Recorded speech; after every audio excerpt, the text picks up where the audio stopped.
Boa noite, pessoal, tudo bem? Estamos aqui agora de volta para mais um sábado de aula, certo? Hoje nós falaremos de parasitologia, outra área muito importante, certo? Da saúde, como também das ciências biológicas, certo? E também é um assunto muito denso, muito conhecimento, então vocês vão aprender bastante, certo? É outra importante área, muitas doenças envolvidas com a parasitologia, certo? Então vai ser bem interessante para o conhecimento de vocês e para a vida profissional de vocês, certo? Então vamos lá, gente. A gente vai falar um pouco de alguns conceitos importantes, né? Na verdade era pra gente já ter falado disso, mas passou um pouco desapercebido, mas ainda não é tarde a gente conhecer alguns termos que vocês precisam também ter familiaridade, né? Então, assim, tem alguns termos que é usado na área da saúde, né, na área biológica, que é interessante a gente ter para que o diálogo, né, entre os profissionais seja mais fácil, né? Então, assim, a gente tem agente etiológico, agente infeccioso, epidemiologia, né? Então, tudo isso são termos que são bastante usados, né? Então, agente etiológico basicamente é o que causa a doença, né? É o responsável pela origem da doença. Então, ele pode ser um vírus, uma bactéria, um fungo, protozoário, um helminto, certo? O agente infeccioso, né? Então, ele é o parasita, né? Então, sobretudo microparasitas, né? Bactérias, fungos, né? Protozoários, vírus, inclusive helmintos capazes de produzir infecção ou doença infecciosa, né? Agente etiológico e agente infeccioso, certo? A epidemiologia é o estudo da distribuição e dos fatores determinantes na frequência de uma doença, né? Então, assim, trata de dois aspectos fundamentais: a distribuição e os fatores determinantes da frequência de uma doença, certo? Então, a epidemiologia estuda aonde as doenças estão distribuídas, né? Quantos casos novos de casos daquela determinada doença surgiram esse ano, né? Qual a quantidade de doentes existentes no atual momento de determinada doença. Então a epidemiologia é muito importante para traçar estratégias, né? Para o controle de muitas doenças, certo? Então outros conceitos importantes, né? Risco de infecção, zoonoses, endemias, né? Então, o risco de infecção é aquela probabilidade, né, de ocorrer determinada infecção no ambiente ou meio onde circula um agente infeccioso, né? Zoonose, infecção parasitária que circula entre animais, né? Então, são infecções entre animais, né? E que elas são também transmitidas para o ser humano, podem ser transmitidas para o ser humano. Então, endemias. A frequência de um determinado agravo, né, à saúde em uma população apresenta padrões regulares, né, de variação ao longo de um determinado período, né? Então, são níveis endêmicos. Então, a endemia, geralmente, ela é de determinada localidade. Então, é diferente de uma epidemia, de uma pandemia, né? Atualmente, nós estamos vivendo uma pandemia, né? Então a pandemia ela tem aquela diferença. Então a pandemia é uma doença que se espalhou pelo mundo inteiro, né? Ou então mais de um país, né? 2, 3 países se tornam uma pandemia, né? A epidemia é como quando uma doença se espalha por várias regiões, né? E a endemia em uma região específica, né? Tem várias doenças que só encontram no Nordeste, outras doenças só encontram no Sul, então são doenças endêmicas daquela região, certo?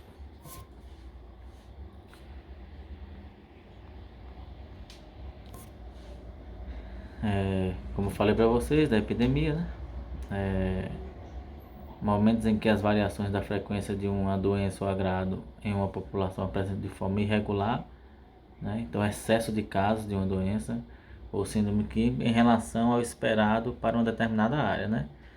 Então, se eu não tenho números de uma doença, né, em uma determinada área e começa a surgir casos, né, 2, 3, 4, 5 casos daquela doença naquela área que não é endêmica daquela doença, então isso já é uma epidemia, né?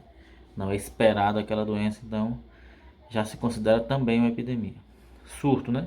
Processo epidêmico no qual todos os casos estão relacionados entre si, no tempo ou no espaço, atingindo um grupo específico de pessoas. Geralmente os surtos acontecem muito com alimentos, né? Ou outros surtos. Recentemente, ano passado, a gente teve um pequeno surto de sarampo, né? Mas foi controlado, né? Tá tudo tranquilo. Então, surtos é quando uma determinada doença ela já foi controlada, né? Não se espera mais e acaba acontecendo alguns casos, né?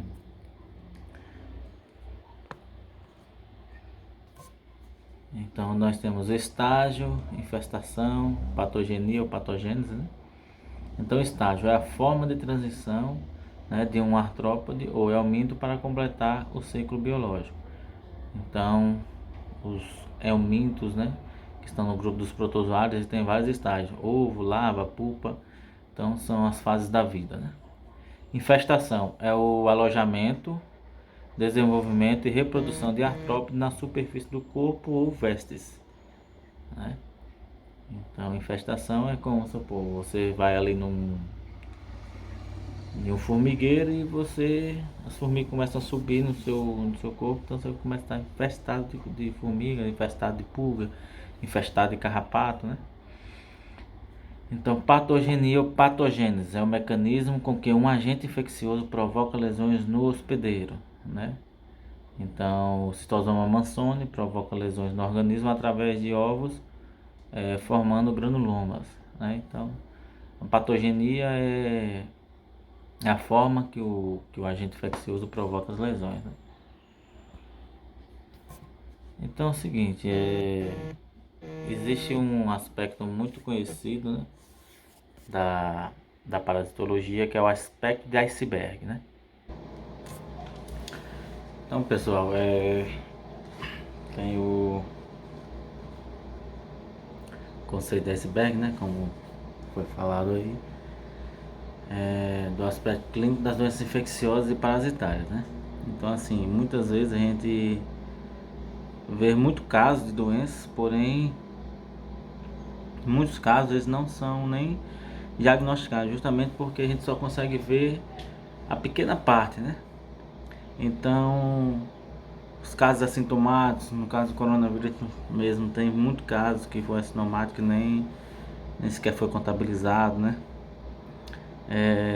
Casos assintomáticos que não procuram serviço de saúde, né? Casos que procuram serviço de saúde, mas não são diagnosticados, né? Casos diagnosticados, mas não são registrados, né, ou informados. Então são muitas questões que acabam mudando um pouco o registro dessas doenças, né? Então, a importância do estudo da parasitologia, né? Então, doenças parasitárias frequentes na população mundial, né? Então, a tendência de aumento é muito grande, ainda mais pela falta de qualidade de vida em alguns locais, né? Então, assim, as periferias, né, favelas, locais que não tem aquele saneamento básico ideal, então às vezes isso acaba acontecendo, né? Então, o efeito da globalização, então cada vez mais pessoas vão morar nos centros urbanos, não tem condições de moradia, né? Então eles acabam se aglomerando em favelas, casas com estrutura ruim, e isso acaba causando o acúmulo, né, de alguns parasitas. Então, a má qualidade de vida, né, a má qualidade de moradia também pode ocorrer essa questão de desenvolvimento de algumas doenças, né? Então, a parasitologia é a ciência que estuda os organismos que vivem no interior ou exterior de outro hospedeiro, né? Obtendo alimento às expensas de seu hospedeiro, consumindo-lhes os tecidos e humores ou conteúdo intestinal, né? Então, o hospedeiro ele depende, geralmente o parasita depende do hospedeiro, né? Quer dizer, então ele acaba necessitando de um outro corpo para concluir seu ciclo vital, né? Doença parasitária é uma doença animal ou humana que se manifesta clinicamente, sendo resultante de uma infecção por um parasita, né? A infecção, por sua vez, é a penetração, né, alojamento e proliferação de um organismo, né, patógeno ou agente etiológico, no interior de outro organismo hospedeiro. Então, doenças parasitárias continuam, né? Então, o hospedeiro apresenta características próprias para interagir com os diferentes agentes etiológicos, né? Então, tem algumas diferenças na questão do hospedeiro receber ou não alguns agentes etiológicos, né? Suscetibilidade é a ausência de resistência efetiva contra um determinado patógeno. Então, às vezes, quando uma pessoa é muito suscetível a determinada doença, é que ela é frágil, né? Fácil de ser contaminada, né? Resistência: o sistema imune do hospedeiro consegue impedir a invasão ou multiplicação do agente infeccioso, além de proteger o organismo dos efeitos nocivos de seus produtos tóxicos. Então, a resistência, alguns seres humanos eles têm resistência a alguns tipos de doenças, né? O corpo não permite que o agente etiológico, que o micro-organismo cause dano, né? Então, vocês vão conseguir identificar isso ao longo da carreira de vocês, que tem ser humanos assim, organismos assim, né? Que são resistentes a algumas determinadas doenças. Inclusive temos na atual pandemia temos pessoas resistentes ao coronavírus também, né? Então existe essa dificuldade do organismo se multiplicar no hospedeiro. Imunidade, né? Resistência associada à presença de anticorpos específicos que têm o efeito de inibir micro-organismos específicos ou suas toxinas, né? Então, às vezes a gente consegue imunidade com vacinação, né? A gente consegue imunidade com contato pequeno com o micro-organismo. Vocês podem ver que tem aquela história de que a criança ela precisa andar um pouco descalço, andar um pouco na terra para criar imunidade, não é isso? E isso realmente é verdade, né? Então, a criança ela tem contato com alguns micro-organismos e o corpo vai produzindo anticorpos para combater, né? Então, futuramente acaba que a criança cresce um pouco mais resistente, né? Então, geralmente crianças que não têm contato nenhum com o meio externo, elas são muito suscetíveis a doenças, né? Então, são frágeis. Infectividade, a capacidade de alojar-se e multiplicar-se no hospedeiro, né? Então, infectividade é a capacidade que o organismo tem de adentrar no hospedeiro, né? Patogenicidade, capacidade de causar doenças, certo? Virulência, grau de patogenicidade de um agente infeccioso que se expressa pela gravidade da doença. Então, nós podemos pegar mais uma vez como exemplo o coronavírus. Ele tem uma virulência muito alta, né? Então, a capacidade dele de agravar-se no corpo é muito grande. Então, temos também os agentes oportunistas, né? Causam doenças apenas em hospedeiros com certo grau de comprometimento. Então, temos alguns micro-organismos que só vão causar dano a nós se tivermos com o sistema imunológico baixo, né? Então, são micro-organismos que geralmente só causam danos às pessoas nos seus momentos fracos, né? Então, as doenças parasitárias, né? Problemas associados às parasitíases, certo? Dermatites, gastroenterites, parasitemias, linfopatias, cardiomiopatias, neuropatias, né? Doenças crônicas.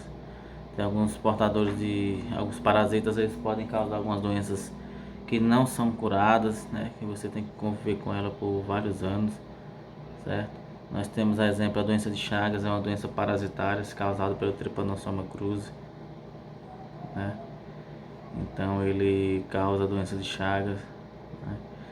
E ela não tem cura, não é possível retirar do corpo, então você tem que conviver com essa doença por muito tempo, né? Então a importância do estudo da parasitologia. O grau de intensidade das doenças parasitárias depende de vários fatores, entre eles são os seguintes: o número de formas infectantes presentes, certo? A virulência do agente infeccioso, a idade e o estado nutricionais do hospedeiro, certo? Então, os órgãos atingidos, né? A quantidade de órgãos que foram atingidos pelo parasita, a associação de um parasita com outra espécie e o grau de resposta imune ou inflamatória desencadeada, né?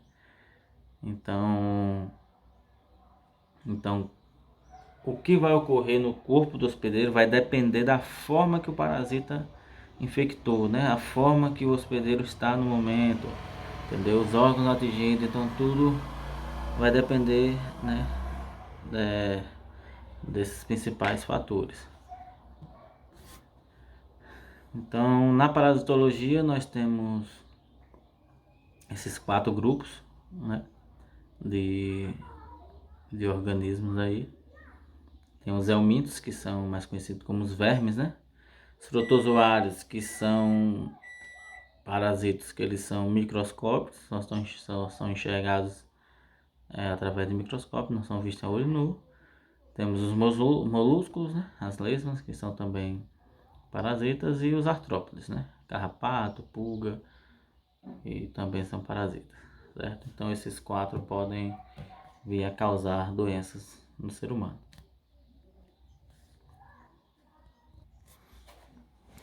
Então vamos falar um pouco da forma de transmissão dos parasitas, né? O parasita ele é capaz de se reproduzir, disseminando seus ovos, e esses costumam infectar outros hospedeiros, dos quais eles retirarão seus meios de sobrevivência através do parasitismo, né? Eles podem ser transmitidos entre seres humanos através do contato pessoal ou do uso de objetos pessoais, né? Então, as formas de transmissão, né? Vocês podem ver aí que o ser humano às vezes vai em determinado local, defeca próximo à margem de um rio, defeca em uma horta, né? Em uma plantação. Então, esse ser humano que esteja portando, né, um parasita, ele acaba eliminando pelas fezes, e esse parasita é, pode contaminar os vegetais que nós nos alimentamos, e também pode contaminar a água, né, dos rios, em alguns rios que tomamos banho. Então a gente precisa tomar um certo cuidado quando for tomar banho de rio. O ideal é que se tome banho de rio com água corrente, né? Não se tome banho com rio de água parada. Você toma banho de água com rio com água corrente, mas o risco é menor de você adquirir uma parasitose, né? Então vemos que quando você não higieniza bem os alimentos que você consome, você tem um risco grande de adquirir uma parasitose, né? Então, uma boa parte das parasitoses são através dos alimentos. Aqui do outro lado também tem a carne de porco, né? Também é um causador de algumas parasitoses também. É uma parasitose séria, que é causada pela carne do porco, né? Dentre outras formas. É isso. Então tá aqui, né?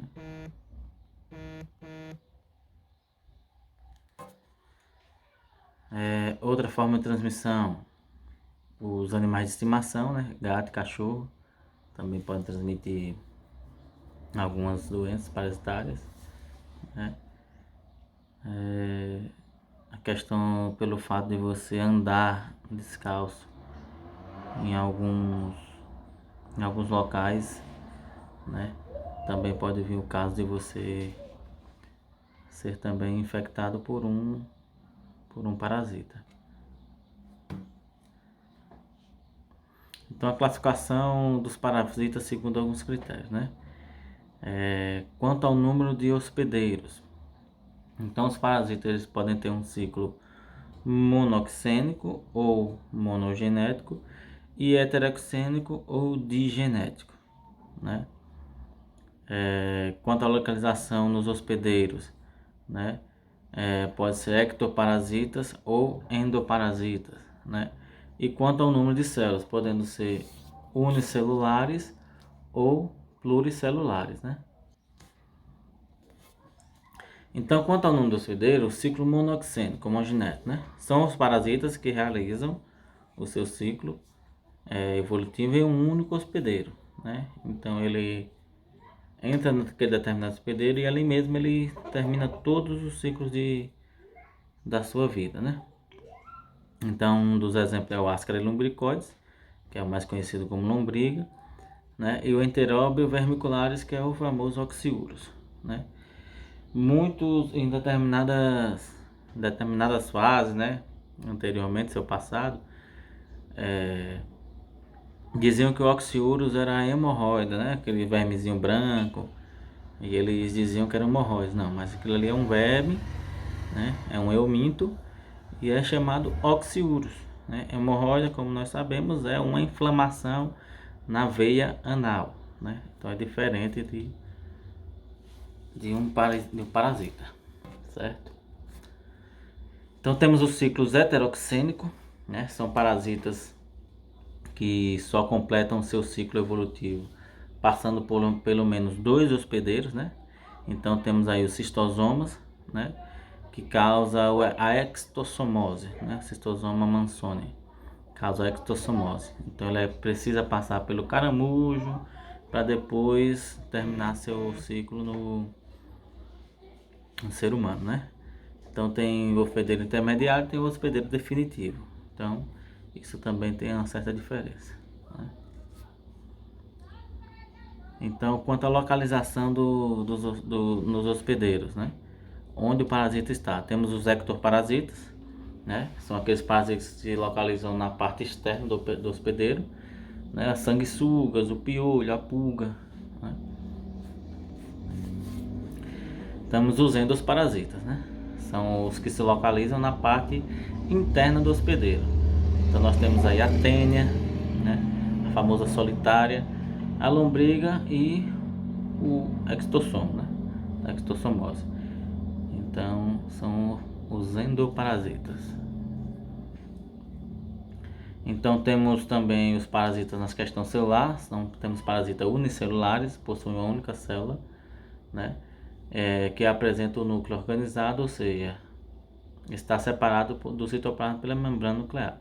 Então são células eucariontes, lembra? São, portanto, organismos eucariontes, né? Exemplos dos protozoários.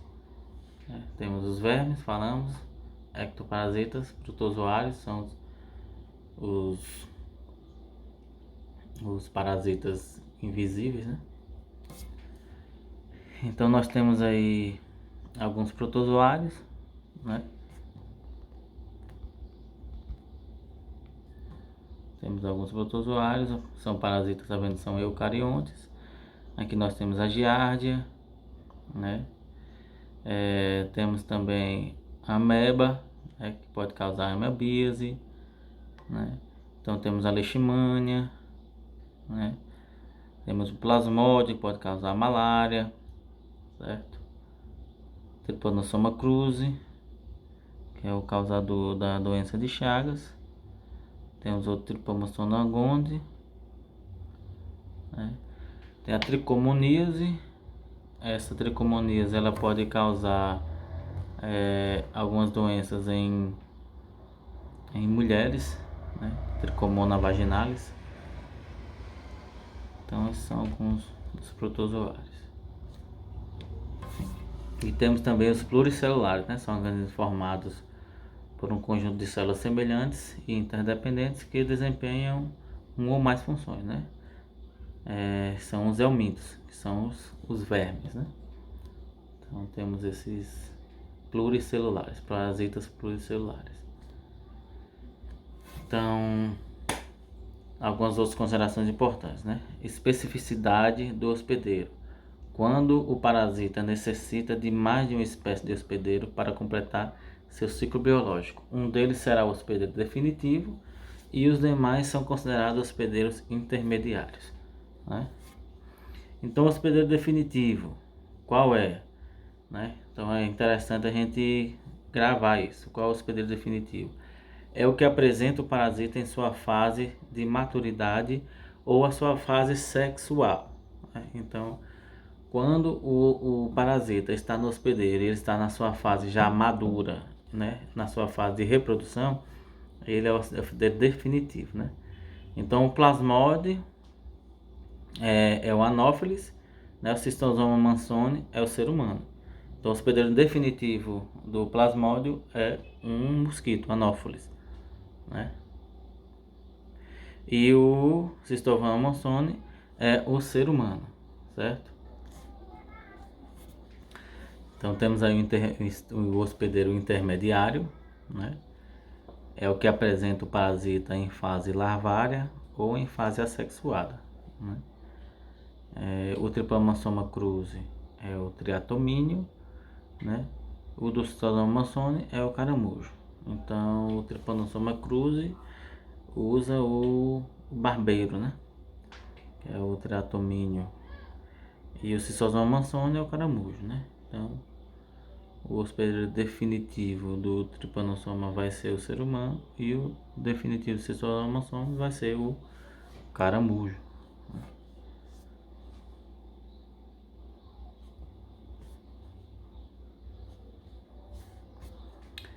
Então, adaptações ao parasitismo. A adaptação é a marca do parasitismo, né? Mostra a evolução do parasita para melhorar seu relacionamento com o hospedeiro.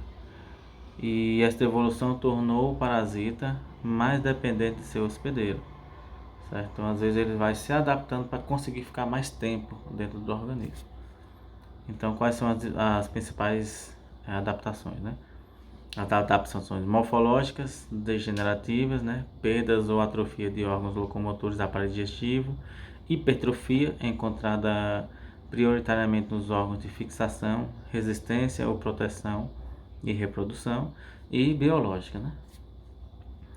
Então, a capacidade reprodutiva, produção de grandes quantidades de ovos, cistos ou outras formas infectantes, né? Tipo de reprodução mais fácil ou mais segura, hermafroditismo, patogênese, esquizogonia, e etc. O tropismo, né, para facilitar a propagação, reprodução ou sobrevivência, né?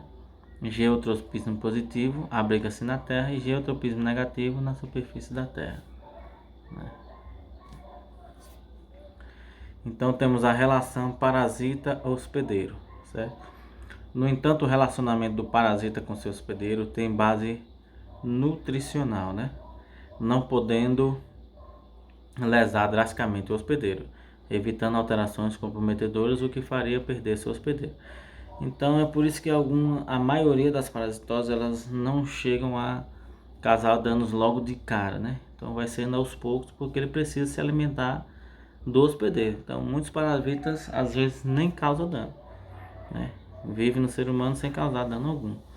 A ameba mesmo é um desses parasitas que não causa dano ao ser humano, só se ele tiver com o sistema imunológico muito debilitado ou com muitas lesões no estômago. Isso aí pode causar algum problema com a ameba. Existem diversos tipos de interação entre o parasita e seu hospedeiro, mas com frequência provocam uma resposta no sistema imunológico com diferentes resultados, certo? A destruição do próprio parasita e cura da infecção, né? A limitação da população parasitária levando ao equilíbrio da relação. Então tem algumas Tem algumas relações aí entre o hospedeiro e o parasita. Hipersensibilidade ou inflamação podem levar à necrose do tecido em torno, né? Então, às vezes, a, a pele ela é muito sensível ao parasita que a inflamação acaba gerando essas lesões na pele do hospedeiro, né? As ações dos parasitas sobre os hospedeiros. Nem sempre a presença de um parasita em um hospedeiro indica que está havendo ação patogênica do mesmo, né? Então, às vezes ele está sobre o hospedeiro, mas não está causando nenhum dano. Geralmente ocorre pouco distúrbio, pois há uma tendência de equilíbrio entre as ações do parasita e a capacidade de resistência do hospedeiro, né? E dessa forma vê-se que a ação patogênica dos parasitas é muito variável.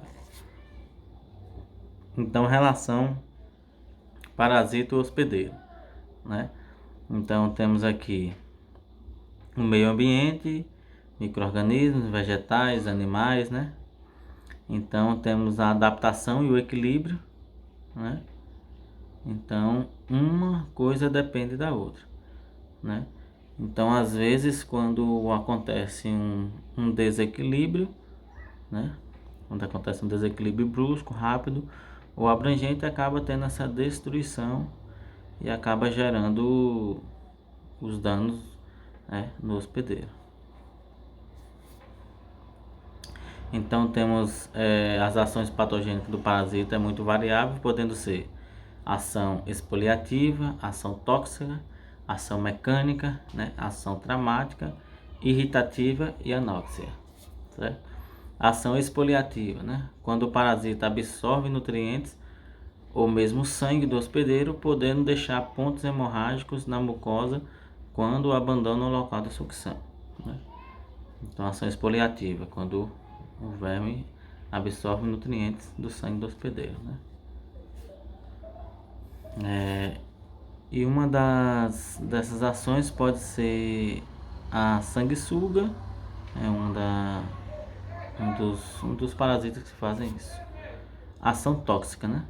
Acontece quando algumas espécies produzem enzimas ou metabólicos que podem lesar o hospedeiro, né? Tem alguns parasitas que são capazes de eliminar algumas substâncias que podem causar esses danos. Ação mecânica, né?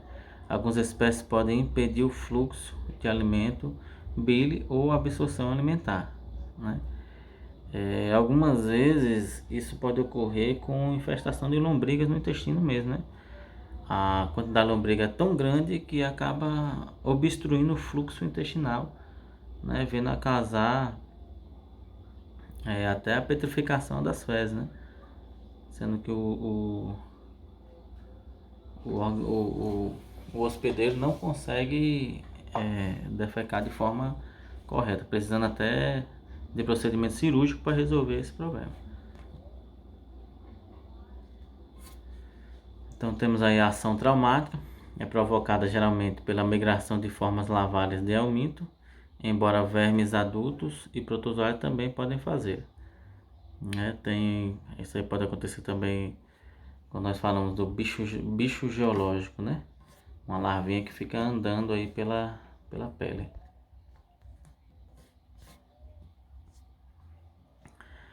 Temos a reação irritativa. Alguns parasitas têm a propriedade de sensibilizar o organismo humano, causando fenômenos alérgicos, né? A anóxia, qualquer parasita que consuma oxigênio da hemoglobina ou produza anemia e é capaz de provocar uma anóxia. Então, vários parasitas conseguem provocar isso, né? Vermes se alimentam de sangue, podem causar essa anóxia, certo? Pessoal, é um assunto denso, mas é algo interessante, né? A gente consegue tentar entender as formas que as doenças elas acontecem, né? A sua forma de transmissão e principalmente nós aprendemos a forma de preveni-las, né? Que é o nosso papel maior, é prevenir as doenças o máximo possível. né? Porque quanto mais agirmos na prevenção, menos nós trataremos. Então isso aí vai desafogando os postos de saúde, desafogando os hospitais. Então é muito interessante a gente entender como tudo isso funciona. Então, relação entre seres vivos. Então podemos classificar as relações entre seres vivos inicialmente nesses grupos, né? Intraespecífica, interespecífica, harmônica ou positiva e desarmônicas ou negativas, né? Então as relações intraespecíficas. Indivíduos de diversas espécies apresentam comportamentos cooperativos entre si, né? Então, colônias são agrupamentos de indivíduos da mesma espécie, unidos entre si, que interagem de forma mutuamente vantajosa com divisão de trabalho entre seus membros, né? Então, as colônias, elas geralmente colônias de abelha, né? Algumas colônias de formiga, então eles trabalham em conjunto, né? Na sociedade, os grupos de organismos de uma mesma espécie apresentam alguns graus de cooperação, divisão de trabalho e comunicação, né? Diferentemente das colônias, não estão ligados entre si, né?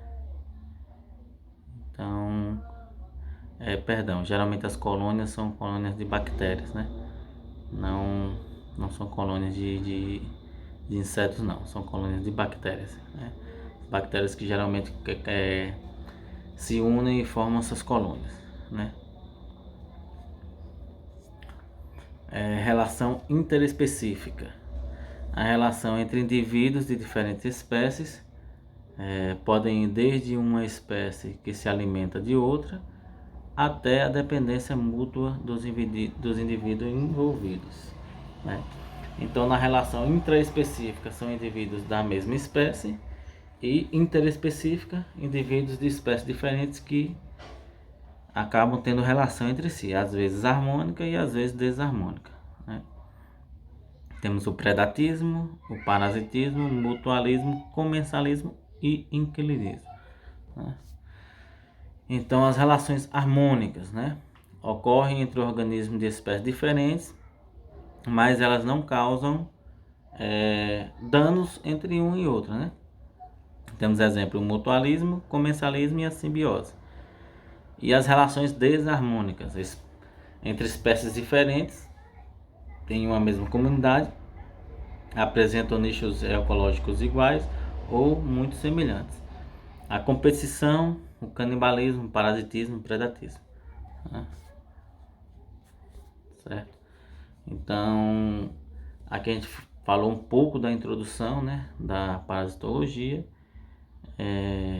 Mais à frente a gente vai falar um pouco dos ciclos de algumas determinadas doenças, né?